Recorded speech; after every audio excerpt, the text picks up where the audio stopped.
Welcome back to another episode. Oh, actually, wait. Sorry, that's a different series. Welcome back. Week 6, The Artist's Way, Recovering a Sense of Abundance. So, I'm not gonna lie, I'm not even done all the pages. I'm planning on finishing them all today because halfway through the week I stopped doing them and I felt very insecure. And I think that the practice of morning pages is not that relevant. It's the practice of meeting yourself honestly and truthfully every single day. Because when you're able to have a conversation with yourself during like the beginning of the day, then you're not getting filtered through everyone's opinions or takes, and you can see things a little bit clearer. I've been very busy, but that's not an excuse. Like, people often use that as an excuse, to which I don't know, I hate using that as an excuse. It's like, no, instead of scrolling on your phone, you could have actually sat down and regulated your nervous system, and then you could have been more present with the things that you needed to do. I think that, like, it's very easy to slip into, sorry, I'm like cleaning my phone because there's like glue stuck to it. I've been working with glue a lot these days at the studio. So like everything is covered in glue somehow. Anyway, yeah, I don't know. I'm still like, the one thing that I always hate is like at a certain point of the year at school, everyone just starts complaining. And that's when I try to go to school less, because I'm like, all right, every single conversation is just going to be someone complaining. And it is. And you get caught up in it. And it's like, it's not that serious. We just have things to do. And so sometimes your mind plays like the narrative. Circus starts running. I've been taking more time to observe where everything is coming from. I actually just watched this really interesting video, and she was basically saying that our outward perspective, like she studied like neuroscience, she was like a neuroscientist and did a PhD in this, whatever, educated woman. She said that a lot of our perception of reality is filtered through the way we feel about things. So it's like, do you actually not have time, or do you feel as though you don't have time? Do you actually live a good life, or do you feel as you live, like you do feel it, or do you not feel it? And I think that when we observe that a lot of our outward perception is actually being filtered through our emotions and the way we feel about things, and take the time to question and ask why it is that we feel that way about things, and kind of shift what's going on in the mind. For example, it's like maybe you feel stressed because there's a lot of things going on, but do you feel stressed because you actually feel stressed, or because the signal of many things going on triggers that emotional reaction, and then you're looking through everything in your reality through the frame of stress? If we take the time and observe the external stimuli, and we do not react to it, we meet it face to face, and then we still choose. And that is when we remain in power, or we remain in control of the situation. But when we allow the external stimuli and the stimulus outside of ourselves to kind of affect our own inner, I guess, our sense of self, identity, power, that is when things get, a little bit volatile. So we spoke a lot about like money this week, and how like our creativity is like kind of tied to money and our perspective on money. So a lot of the time we put our creative like output on the back burner because we don't feel secure enough. But actually taking more risks with our creativity in turn almost opens up the flow of abundance. This chapter, for someone who doesn't necessarily read into like the energetics of things, or like doesn't have a holistic language in regards to money, it might sound a little like voodoo, but like what she speaks about completely resonated. Like, I see money as a universal energy. I believe in doing what we can to support the things we love until the things we love are strong enough to stand on their own. If you're walking towards something, the hill might be steep, but you're still gonna get to the top if you just keep walking. So that's what I'm doing. And like, I know that I obviously am coming from an inexperienced place. Like, I'm sure someone who's older than me can like give you a lot more intel on like how I feel about money and stuff. But it's like, I don't know. I definitely have had to do a lot of work around money. Like growing up as like an immigrant family, like the eldest daughter, I feel like I took a lot of stress, anxiety, worry, trauma that was not mine to carry, but I still held it because of that like responsibility or that role I played in my family. So I've had to do a lot of unlearning in my own kind of beliefs and limitations in regards to money. And I feel like this has helped a lot. This book and this experience has opened up a lot. And like I said, it's like halfway through it, like I got a new job and I was able to like let go of something that didn't serve me anymore. So actually, my belief and the effort I put into things that I believed about myself and the world ended up matching my reality ended up matching it in a way. So I put it into action. It works. Things change when you decide. It's always when you decide that things change. Never in my life has anything changed when I've been in a limbo. Before starting this journey and being more honest about myself, I had a lot more people-pleasing tendencies. Now I have like absolutely no filter. Like if I don't want to do it and I don't have the energy and I do not have the patience to facilitate that. And I think that's important because in times of really deep grounding, integration, and work, it's like your focus has to pivot. Like you cannot be seeking external validation. So, I think with like the new school year coming around, like I almost kind of have this like, oh man, like it's gonna be a lot of hard work. And I've just kind of like been getting tastes of what this year is gonna look like, and I'm trying to kind of like melt into it without fearing it. Moments like this where it's like high intensity or high stress, like you have to come back to like practices that really facilitate grounding and healing. It's like this week's really intense for me and I feel super overwhelmed because I know I have so many things to do. And I'm just like, you take it one moment at a time.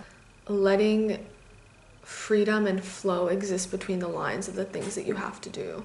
And I think that when we cut off play from our process as a creative person, like it kind of can become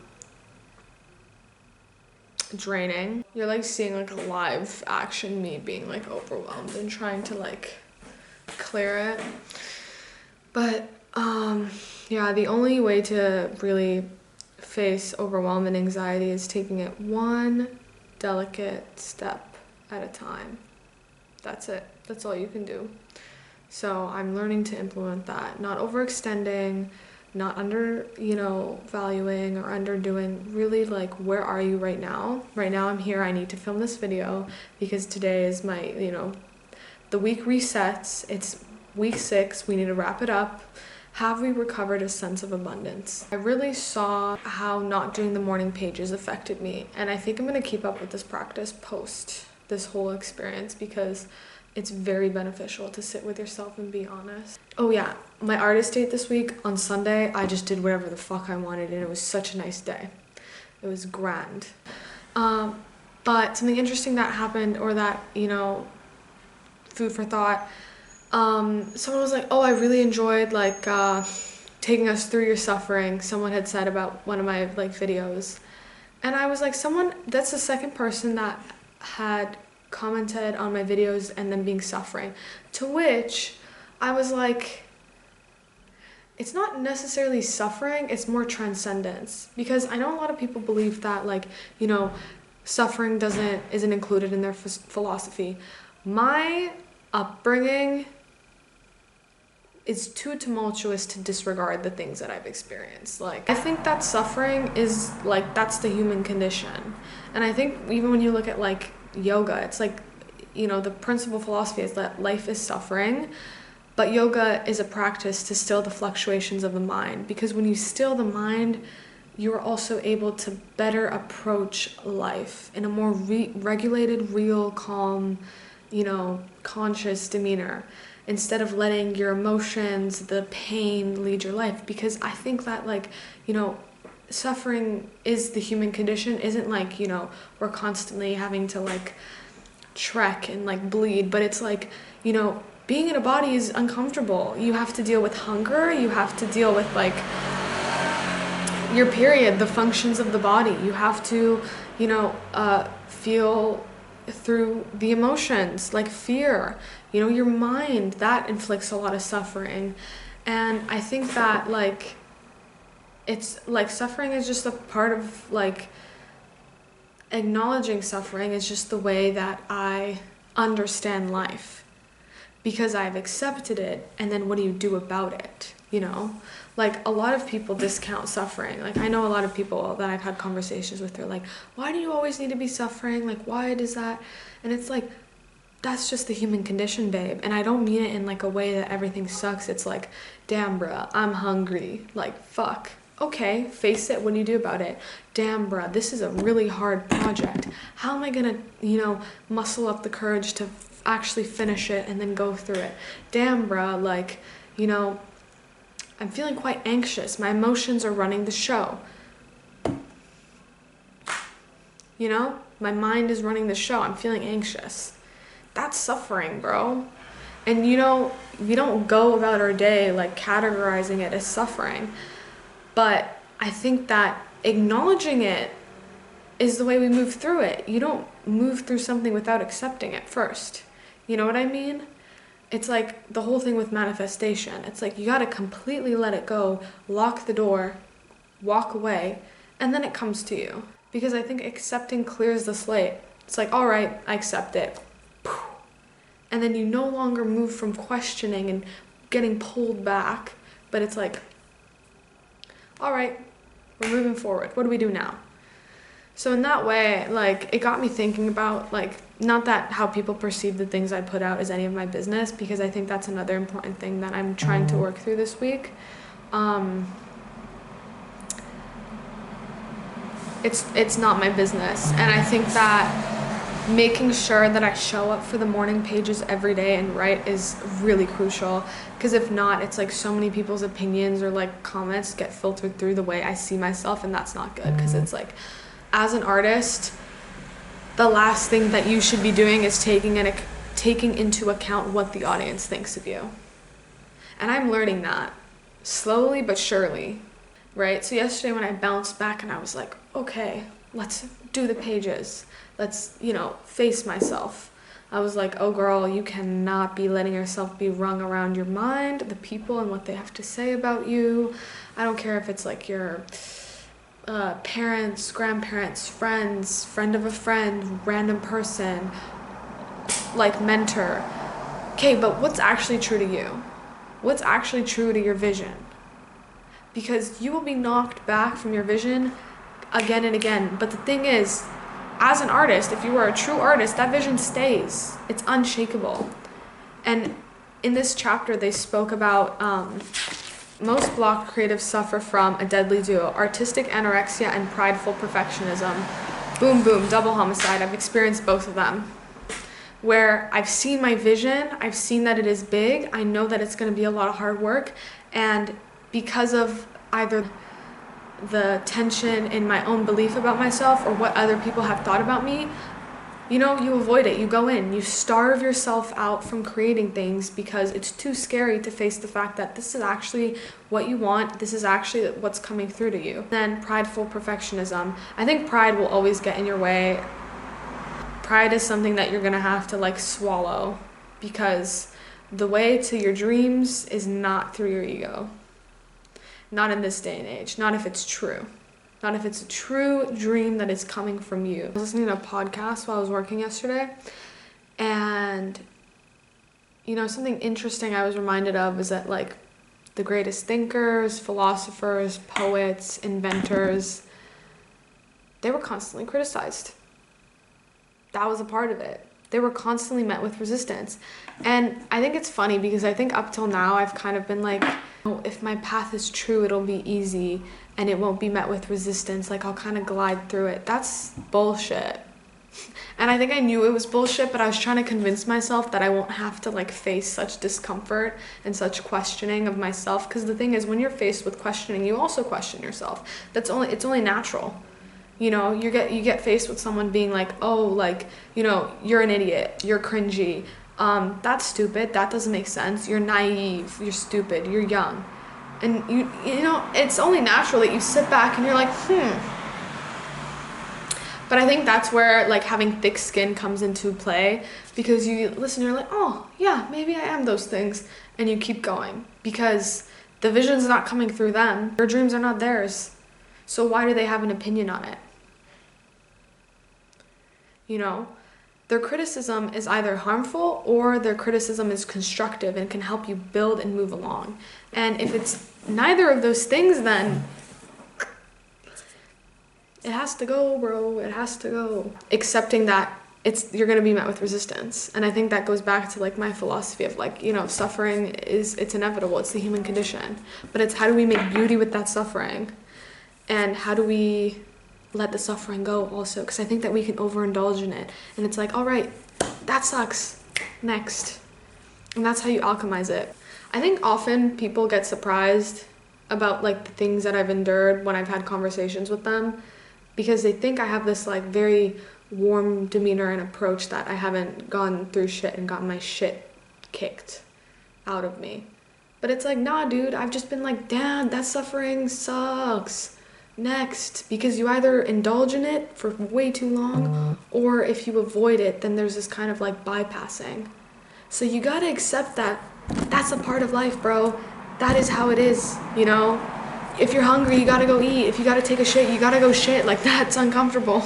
But that's just, we can't always be like, you know, happy, you know, like ourselves. It's like the discomfort is part of the tension. It's part of the building blocks. It's part of the, you know, it wouldn't be so grand and magical to achieve things if we didn't have to alchemize the turbulence and the opposite, the resistance, into flow.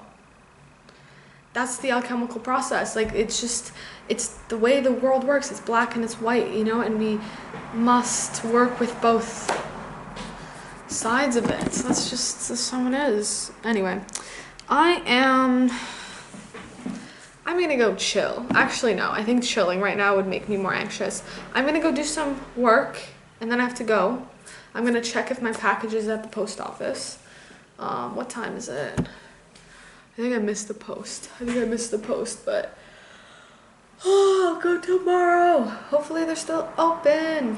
Anyway, peace and love, bro. Don't overindulge in your suffering, but also acknowledge that you've been through shit. That's fine. And keep going. Let yourself be light about it, you know? You know, you only become light when you deal with the density. Lightness can't be reached unless we alchemize that density. You start with the body. That's why in yoga, you do the physical practice. You start with the body, right? And so achieving these higher things, or like vibrations, frequencies, you have to sit with your shit. You have to sit with the suffering, the pain, the agony, the discomfort, the fear, and you go, and you go, and you move through it. You got to do the work. That's the density of it. You know, you don't get to the accomplishment without dealing with the density of the matter, right? Otherwise, it's bypassing. Otherwise, it's not true. It doesn't work. And I'm not saying that because, like, you know, I know the theory on it. Like, I'm just, through experience, through what you see in your reality, it's like there's certain laws of the universe that kind of are there for a reason. And so I will leave you with that. Peace and love. Peace and love, honestly. But also, if it's not peace and love, sometimes that's fine. Sometimes the sun goes down and let it be peace and love. But also, if it's not, just be like, okay, man, what's up? This fear, this discomfort, this agony, okay, let me sit with it. Because it deserves a place on the table. But when it's time for it to get up and go, it needs to go. Because you got things to do. You got things to believe in. You have a vision coming through you, babe. Anyway, I think my yap has yapped. So, I'll see you next week. Peace and love.